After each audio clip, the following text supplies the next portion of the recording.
Friends ಎಲ್ಲರಿಗೂ ನಮಸ್ಕಾರ. ಇವತ್ತಿನ ವಿಡಿಯೋದಲ್ಲಿ ನಾನು ಸ್ಪೆಷಲ್ ಅಡುಗೆಗಳನ್ನ ಮಾಡಿದ್ದೀನಿ. ಒಂದೇ ವಿಡಿಯೋದಲ್ಲಿ 4 ರೆಸಿಪಿನ ಹೇಗೆ ಮಾಡಿದೆ ಅಂತ ತೋರಿಸಿದ್ದೀನಿ. ಹಾಗೆ ಇವತ್ತು ಏನು ಸ್ಪೆಷಲ್ಲು ಅಂತಲೂ ಸಹ ಕೊನೆಯ ತನಕ ನೀವು ವಿಡಿಯೋ ನೋಡಿದ್ರೆ ಗೊತ್ತಾಗತ್ತೆ. ಎಲ್ಲ ರೆಸಿಪಿನೂ ತುಂಬ ಸೂಪರಾಗಿದೆ. ಒಂದ್ಸರಿ ನೀವು ಟ್ರೈ ಮಾಡಿ ಹೇಗಿತ್ತು ಅಂತ ತಿಳಿಸಿ. ಸೊ ಇನ್ಯಾಕೆ ತಡ, ಮಾಡೋದು ಹೇಗೆ, ಏನಕ್ಕೆ ಮಾಡಿದ್ದೀನಿ, ಏನು ಸ್ಪೆಷಲ್ಲು ಅಂತ ಕೊನೆಯ ತನಕ ನೋಡ್ಕೊಂಡು ಬನ್ನಿ.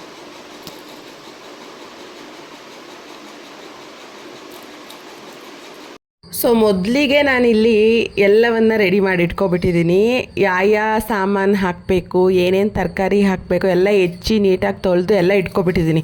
ಈ ಥರ ಇಟ್ಕೊಬಿಟ್ರೆ ಒಂದು 1/4 ಗಂಟೆಯಿಂದ 10 ನಿಮಿಷಕ್ಕೆ, ಅಂದರೆ ಸ್ಟವ್ ಮೇಲೆ ಡಿಪೆಂಡು, ನೀವು ಮಾಡೋದ್ರ ಮೇಲೆ ಡಿಪೆಂಡು, ಅಡುಗೆ ಆಗಿಬಿಡುತ್ತೆ. ನನಗೊಂದು ಅರ್ಧ ಗಂಟೆ ಸಾಕು, 4 ಐಟಮ್ ಮಾಡ್ತಾಯಿದ್ದೀನಲ್ವ. ಸೊ ಆದ್ದರಿಂದ ಅಷ್ಟೇ ಕವರ್ ಮಾಡಿದ್ದೀನಿ ನಾನಿಲ್ಲಿ. ಮರುಳಾದ ತುಪ್ಪದೊಂದಿಗೆ ನಾನಿಲ್ಲಿ ಹಾಲ್ಕೀರು ಹಾಗೆ ಮಸಾಲೆ ವಡೆ, ಅದ್ರ ಜೊತೆಗೆ ಬಿರಿಯಾನಿ ಮಾಡ್ತಾಯಿದ್ದೀನಿ, ವೆಜಿಟೇಬಲ್ ಬಿರಿಯಾನಿ. ಹಾಗೆ ಸಿಂಪಲ್ಲಾಗಿ ಇದಕ್ಕೆ ಸಬ್ಬಕ್ಕಿ ಪಾಯಸ, ಮೊಸರು ಬಜ್ಜಿ ಮಾಡ್ತಾಯಿದ್ದೀನಿ. ಇದಿಷ್ಟು ರೆಡಿ ಮಾಡಿ ಇಟ್ಕೊಂಡಿದ್ದೀನಿ. ಬನ್ನಿ ಹೇಗೆ ಮಾಡಿದೆ ಅಂತ ತೋರಿಸ್ತೀನಿ. ಫುಲ್ ವಿಡಿಯೋ ನೋಡಿ, ಎಲ್ಲೂ ಸ್ಕಿಪ್ ಮಾಡಬೇಡಿ. ಮೊದಲಿಗೆ ಪಲಾವ್ಗೆ ಶುಂಠಿ ಬೆಳ್ಳುಳ್ಳಿ ರುಬ್ಕೋತೀನಿ ಅಷ್ಟೇ. ಕಾಯಲ್ಲಿ ರಸ ತಗೋತೀನಿ, ಹಾಲು, ಇನ್ನೇನು ರುಬ್ಬೋದಿಲ್ಲ. ಸೊ ಸಿಂಪಲಾಗಿ ಒಂಥರ ಬಿರಿಯಾನಿ ಥರ ಮಾಡ್ತಾಯಿದ್ದೀನಿ, ವೆಜ್ ಬಿರಿಯಾನಿ. ಇದಕ್ಕೆ ಕಾಬೂಲ್ ಕಡಲೆಕಾಳು, ಆಲೂಗೆಡ್ಡೆ, ಜಸ್ಟ್ ಬೀನ್ಸ್, ಇಷ್ಟು ತರಕಾರಿ. ಹಾಗೆ ಮಸಾಲೆ ವಡೆ, ಇದಕ್ಕೆಲ್ಲ ಹೆಚ್ಚಿಟ್ಕೊಂಡಿದ್ದೀನಿ. ಇದು ವಡೆಗೆ ಮಸಾಲೆಗೆ ಸಾಮಾನು, ಇದು ಪಲಾವ್ಗೆ ಸಾಮಾನು.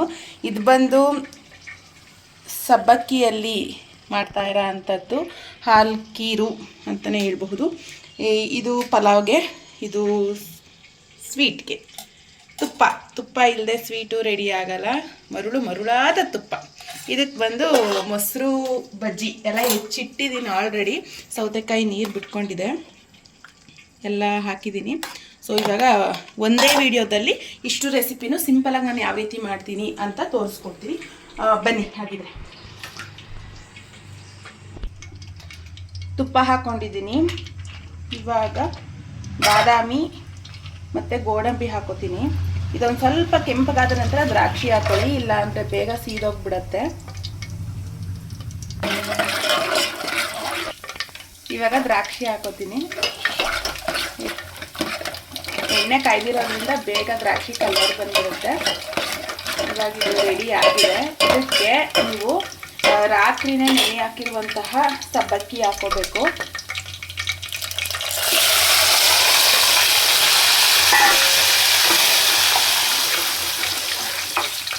ಎಷ್ಟು ಚೆನ್ನಾಗಿ ಕಾಣಿಸ್ತಿದೆ ಅಲ್ವಾ? ಇವಾಗ ಬೆಳಿಗ್ಗೆ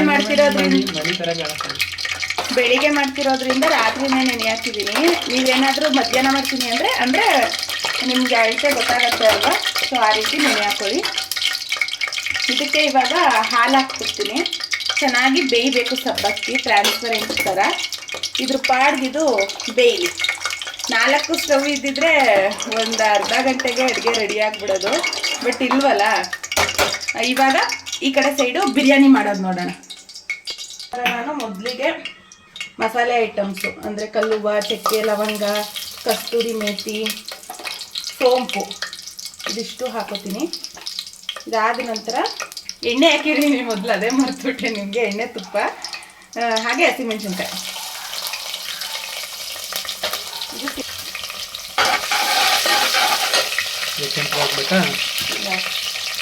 ಇವಾಗ ಒಂದು 3 ಈರುಳ್ಳಿ ಉದ್ದಕ್ಕೆ ಹೆಚ್ಕೊಂಡಿದ್ದೀನಿ. ಇದು ಹಾಕ್ಕೊಂಡು ಕೆಂಪಗಾಗೋತಂತ ರೋಸ್ಟ್ ಮಾಡ್ತೀನಿ. ನಾನು ಯೂಸ್ ಮಾಡಿರೋದು ಕೊಬ್ಬರಿ ಎಣ್ಣೆ, ಆದ್ದರಿಂದ ಇಷ್ಟೊಂದು ನೊರೆ ಬರ್ತಿದೆ. ರೋಸ್ಟ್ ಆಗಲಿ.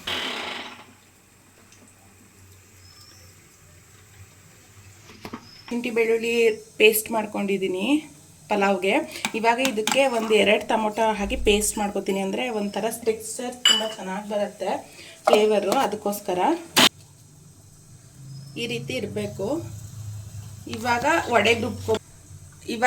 ವಡೆಗೆ ರುಬ್ಕೊಳ್ಳೋಣ. ಸ್ವಲ್ಪ ಅರಿಶಿನ, ಕೊತ್ತಂಬರಿ, ಶುಂಠಿ, ಬೆಳ್ಳುಳ್ಳಿ, ಚಕ್ಕೆ, ಲವಂಗ, ಒಣಮೆಣಸಿನ್ಕಾಯಿ. ನಿಮ್ಮ ಬೇಡ ಅಂದರೆ ಹಸಿಮೆಣಸಿನ್ಕಾಯಿ ಹಾಕೊಳ್ಳಿ. ರೆಡ್ ಕಲರ್ ಬೇಕಾ, ಗ್ರೀನ್ ಕಲರ್ ಬೇಕಾ, ಒಬ್ಬೊಬ್ರು ಫ್ಲೇವರ್ ಇಷ್ಟಪಡ್ತಾರಲ್ವ, ಅದಕ್ಕೆ. ಇದು ಫಸ್ಟು ಸ್ವಲ್ಪ ತರಿ ಆಗಿ ಆಗಲಿ. ಕಡಲೆಬೇಳೆ ಬಂದು ನಾನು ಬೆಳಿಗ್ಗೆ ನೆನೆ ಹಾಕಿದ್ದು, ಇವಾಗ ನೀರಲ್ಲಿ ಸೋರಾಕೊಂಡಿದ್ದೀನಿ. ಇದು ಬಂದು ಒಂದು 4 ಅವರು ನೆಂದಿದೆ. ಇಷ್ಟಿದ್ರೆ ಸಾಕು, ಒಂಚೂರು ನೀರಿನಂಶ ಇರಬಾರ್ದು, ಯಾಕಂದರೆ ವಡೆ ಬಂದು ಎಣ್ಣೆ ಕುಡಿದ್ಬಿಡುತ್ತೆ. ಇದು ಆಲ್ರೆಡಿ ಎಲ್ಲರಿಗೂ ಗೊತ್ತಿರುತ್ತೆ. ಇಷ್ಟಾಗಿದೆ. ಇದು ಹಾಕ್ಕೊಂಡು ತರಿಯಾಗಿ, ನಿಮಗೆ ನುಣ್ಣಗೆ ಬೇಕಾ ತರಿಯಾಗಿ ಬೇಕಾ ರುಬ್ಕೊಬಿಡಿ. ಅಡುಗೆ ಮಾಡೋದೇನು ಕಷ್ಟ ಅಲ್ಲ, ಗೊತ್ತಿದ್ರೆ ಎಲ್ಲ ರೆಡಿ ಮಾಡ್ಕೊಬಿಟ್ರೆ ಈ ಥರ ಹೆಚ್ಕೊಂಡು ಫಟಾಫಟ್ ಅಂತ ಮಾಡ್ಕೊಬಿಡ್ಬೋದು. ಟೈಮ್ ಬಂದು ಇವಾಗ 11 ಎಷ್ಟಾಗಿದೆ ಜನ, ಎಷ್ಟಾಗೈತ್ರಿ? 11:45 ಆಗಿದೆ. ಒಂದು 10 ನಿಮಿಷ ತಗೊಳ್ಳಿ. ಇದೆಲ್ಲ ನಾನು ಮೊದಲೇ ಟೈಮ್ ಹೇಳಲಿಲ್ಲ.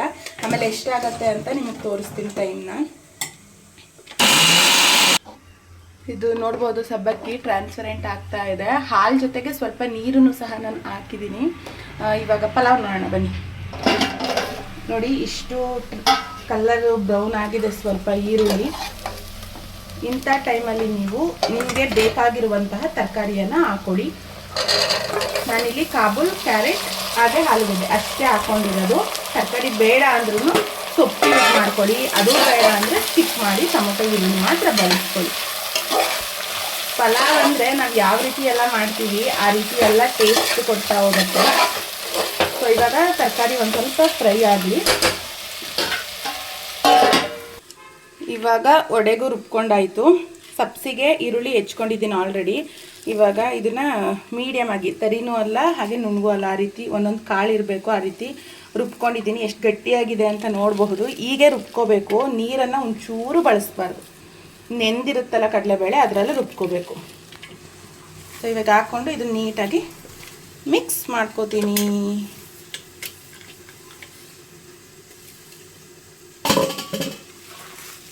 ಘಮ ಘಮ ಅಂತಿದೆ ಅಲ್ವಾ ಜನ? ಘಮ ಘಾಟು ಎರಡು ಒಟ್ಟಿಗೆ ಬರ್ತಾಯಿದೆ, ಚೆನ್ನಾಗಿದೆ. ಈ ಥರ ಫುಲ್ ಗಟ್ಟಿಯಾಗಿ ಕಲಿಸ್ಕೊಳ್ಳಿ. ನಾನು ಹಸಿಮೆಣ್ಸಿನ್ಕಾಯಿ ಹಾಕಿರೋದ್ರಿಂದ ಸ್ವಲ್ಪ ಗ್ರೀನ್ ಆಗಿದೆ. ನೀವು ಒಣಮೆಣಸಿನ್ಕಾಯಿ ಹಾಕಿದ್ರೆ ರೆಡ್ ಆಗಿ ಬರೋದು, ಅಷ್ಟೇ ವ್ಯತ್ಯಾಸ.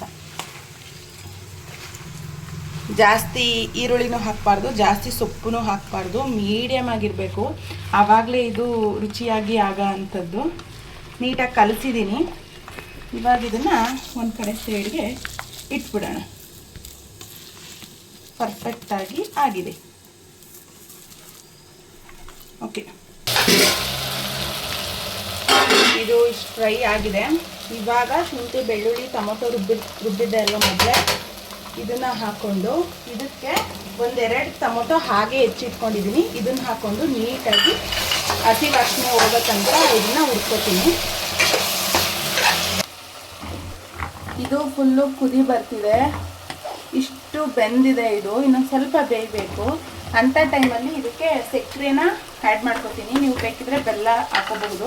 ನನ್ನ ಕಣ್ಣಿನ ಲೆಕ್ಕದ ಒಂದು ಅಂದಾಜಿನ ಪ್ರಕಾರ ಹಾಕೋತಾ ಇದ್ದೀನಿ. ನೀವು 1 ಕಪ್ಪು ಸಬ್ಬಕ್ಕಿಗೆ ಸುಮಾರು 1.5 ಕಪ್ಪಷ್ಟು ಸಕ್ಕರೆನ ಹಾಕೋಬೇಕಾಗತ್ತೆ. ಆ ಥರ ಅಳತೆ ತಗೊಳ್ಳಿ. ಜಾಸ್ತಿ ಸ್ವೀಟ್ ತಿಂತೀವಿ ಅಂದರೆ 1-2 ಕಪ್ ಹಾಕೊಳ್ಳಿ. ನಾನಿಲ್ಲಿ ಸ್ವಲ್ಪ ಹಾಲಿಂದ ಮಾಡ್ತಿರೋದ್ರಲ್ವ, ಅದರಿಂದ ಸ್ವಲ್ಪ ಅರ್ಧ ಕಪ್ಪು ಕಮ್ಮಿ ಹಾಕ್ಕೊಂಡಿದ್ದೀನಿ. ಇದು ಗಟ್ಟಿಯಾಗಿ ಇನ್ನೂ ಸ್ವಲ್ಪ ಬೇಯುತ್ತೆ, ಆವಾಗ ಪರ್ಫೆಕ್ಟಾಗಿ ರೆಡಿ ಆಗಿಬಿಡತ್ತೆ ಸಬ್ಬಕ್ಕಿ ಪಾಯಸ. ನೋಡಬಹುದು ಎಷ್ಟು ಕಲರ್ಫುಲ್ಲಾಗಿ ಒಂಥರ ಸೂಪರಾಗಿ ಕಾಣಿಸ್ತಿದೆ ಅಂತ. ಇವಾಗ ಇದಕ್ಕೆ biryani powder, garam masala, egg powder, ಅಚ್ಕಾರದ ಪುಡಿ ಹಾಗೆ ಅರಿಶಿನ, ಇದಿಷ್ಟು ನಾನು ಮೊದಲೇ ಅಳತೆ ಮಾಡಿ ಇಟ್ಕೊಂಡಿದ್ದೀನಿ. ಇದನ್ನು ನೀಟಾಗಿ ಮಿಕ್ಸ್ ಮಾಡ್ಕೊತೀನಿ. ಇದು ಸಹ ಮೇಲ್ಗಡೆ ಎಣ್ಣೆ ಬಿಟ್ಕೊಂಡು ಬೇಯಬೇಕು.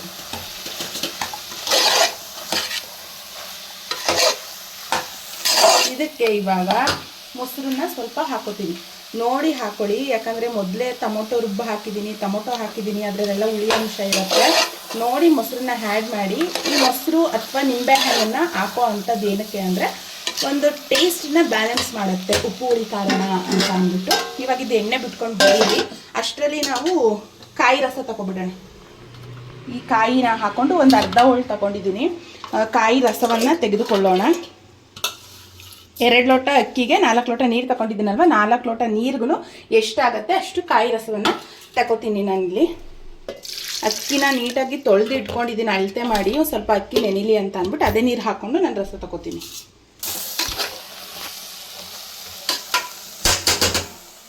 ಇದು ಬೇಯ್ತಿದೆ. ಇವಾಗ ಕಾಯಿ ರಸ ತೆಗೆದಿಟ್ಕೊಂಡಿದ್ದೀನಿ. ಇದನ್ನು ನೀವು ಸೋಸ್ಕೋಬೇಕಾಗತ್ತೆ. ಯಾಕೆ ಅಂತ ಅಂದರೆ ಸಿದ್ರೆ ಎಲ್ಲ ಬಾಯಿಗೆ ಸಿಗತ್ತೆ, ನೀಟ್ ಅಂತ ಅನಿಸೋದಿಲ್ಲ. ಆದ್ದರಿಂದ ಇದು ಸೋಸ್ಕೊಂಡು ರಸ ಹಾಕ್ಕೊಳ್ಳಿ.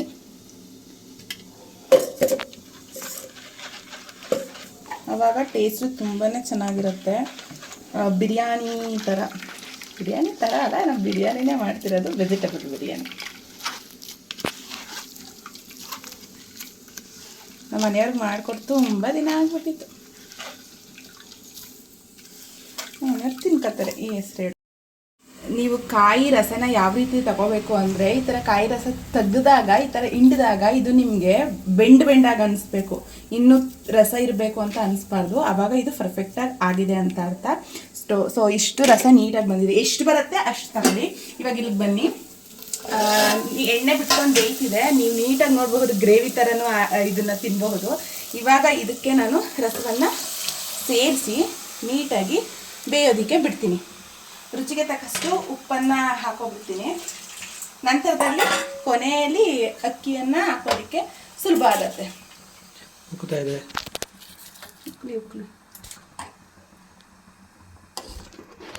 ಇನ್ನೇನು ಇಲ್ಲ, ವಡೆ ಒಂದು ಹಾಕೊಂಡ್ರೆ ಎಣ್ಣೆಗೆ ಅಡುಗೆ ಫಿನಿಶ್ ಆಗುತ್ತೆ. ಅಷ್ಟರಲ್ಲಿ ಇದು ವಿಜಲ್ ಬರುತ್ತೆ. ಇದು ಪಾಯಸ ಆಗಿದೆ ಅಲ್ವಾ, ಈ ಕಡೆ ವಡೆ ಹಾಕ್ಕೊಂಡ್ರೆ ರೆಡಿ ಅಡುಗೆ ಕೆಲಸ.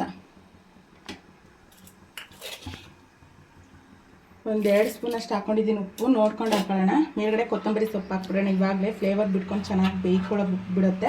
ಕೊನೆಯಲ್ಲಿ ಅಕ್ಕಿ ಹಾಕಿದ್ರೆ ಇದು ರೆಡಿ ಆಗುತ್ತೆ. ಚೆನ್ನಾಗಿದೆ ಕಲರ್.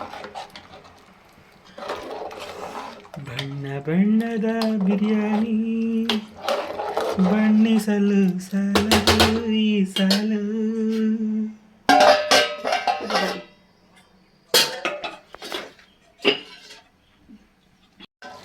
ಘಮ ಘಮ ಅಂತಿರುವ ಪಲಾವ್ ರೆಡಿ ಆಗಲಿದೆ ಇನ್ನು ಸ್ವಲ್ಪದ ಹೊತ್ತಿನಲ್ಲಿ.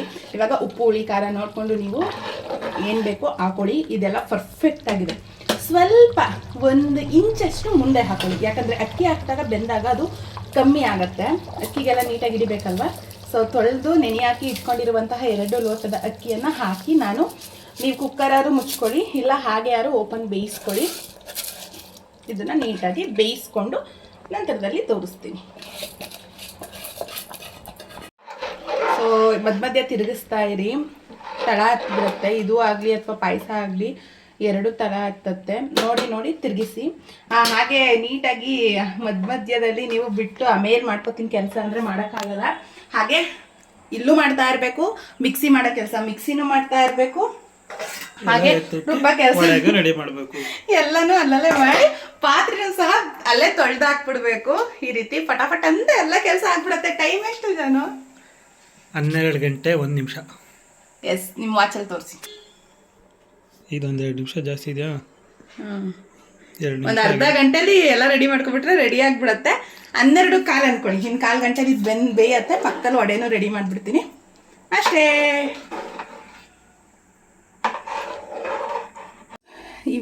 ಇವಾಗ ಪಲಾವು 3/4 ಭಾಗ ಬೆಂದಿದೆ. ಕೆಳಗಡೆ ತವ್ವ ಇಟ್ಟು ಜೋರುಡಿ ಮಾಡಿ ಈ ಥರ ಇಟ್ಟಿದ್ದೀನಿ. ಯಾಕಂದರೆ ತಳ ಹಿಡಿಯೋದಿಲ್ಲ, ಹಾಗೆ ಬೇಗ ರೆಡಿ ಆಗುತ್ತೆ, ನೀಟಾಗಿ ಪರ್ಫೆಕ್ಟಾಗಿ ಅರಳತ್ತೆ ಅಂತ. ನಂತರದಲ್ಲಿ ವಡೆ ಬೇಯಿಸ್ಕೊಬಿಡೋಣ. ಪಕ್ಕದಲ್ಲಿ ಬಾಣಲಿ ಇಟ್ಕೊಂಡಿದ್ದೀನಿ. ಅದು ಕಾದ ನಂತರ ನೀವು ಎಣ್ಣೆಯನ್ನು ಹಾಕೊಳ್ಳಿ. ನೀರಂತ ಮಿಸ್ಟೇಕಾಗಿ ಹೇಳ್ಬಿಟ್ಟೆ. ಸನ್ಫ್ಲವರ್ ಎಣ್ಣೆ ನಾನು ಇಲ್ಲಿ ಯೂಸ್ ಮಾಡ್ತಾ ಇರೋದು. ಫ್ರೆಶ್ ಆಗಿರುವಂತಹ ಎಣ್ಣೆ. ಸ್ವಲ್ಪ ದೊಡ್ಡ ಬಾಣಲಿ ಇಟ್ಕೊಂಡು ನೀವು ನೀಟಾಗಿ ಬಾಣಲಿ ಕಾಯ್ದ ಮೇಲೆ ಎಣ್ಣೆ ಹಾಕಿ. ಎಣ್ಣೆ ಹಾಕ್ಬಿಟ್ಟು ಬಾಣಲಿಗೆ ಇಟ್ಬಿಡ್ಬೇಡಿ, ಯಾಕಂದರೆ ಹದ ಬರಲ್ಲ. ನೀಟಾಗಿ ಬಾಣಲಿ ಕಾಯ್ಬೇಕು ಫಸ್ಟು. ಅದಕ್ಕಾದ ನಂತರ ವಡೆ ಹಾಕೋದನ್ನು ನಾನು ತೋರಿಸ್ತೀನಿ. ಎಣ್ಣೆ ಕಾಯ್ದಿದೆ ಹದವಾಗಿ. ಇವಾಗ ವಡೆಯನ್ನು ತಟ್ಟಿ ಹಾಕೊಳ್ಳುವ. ನಿಮಗೆ ಮಂದ ಬೇಕಾ, ಸ್ವಲ್ಪ ತೆಳ್ಳ ಬೇಕಾ ನೋಡಿ ಹಾಕೊಳ್ಳಿ. ನಾನು ಮೀಡಿಯಮ್ ಇದರಲ್ಲಿ ಹಾಕ್ತೀನಿ.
ಚೆನ್ನಾಗಿ ಬೇಯಲಿ ಎರಡು ಕಡೆ.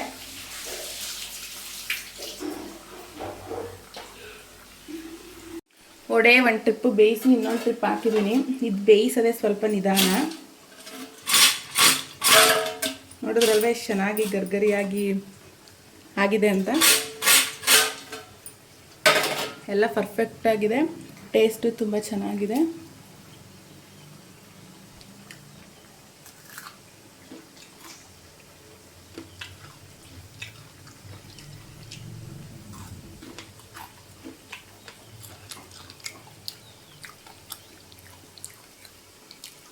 ಏನು ಸ್ಪೆಷಲ್ ಅಂತ ನಿಮಗೆ ಕೊನೆ ತನಕ ನೋಡಿ ಅಂದಿದ್ದು ಇದಕ್ಕೇನೆ.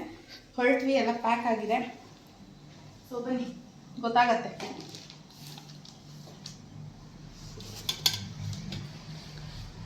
ಏನು ಬುತ್ತಿ ಕಟ್ಕೊಂಡು ಹೊರಟ್ಬಿಟ್ರಿ? ಹಂಗೆ ಸ್ಪೆಷಲ್ ನೋಡಿ. ನೋಡ್ತಾ ಇರ್ಬೇಕಾ? ನೋಡುವ ಬನ್ನಿ.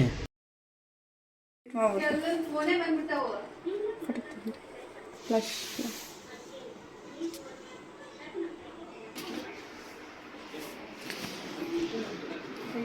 ಇದೆಲ್ಲ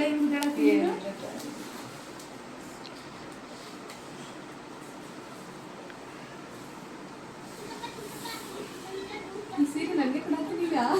ಇಷ್ಟಪಟ್ಟಿದ್ದು ನಿಮಗೆ. ಅಯ್ಯೋ ಏನು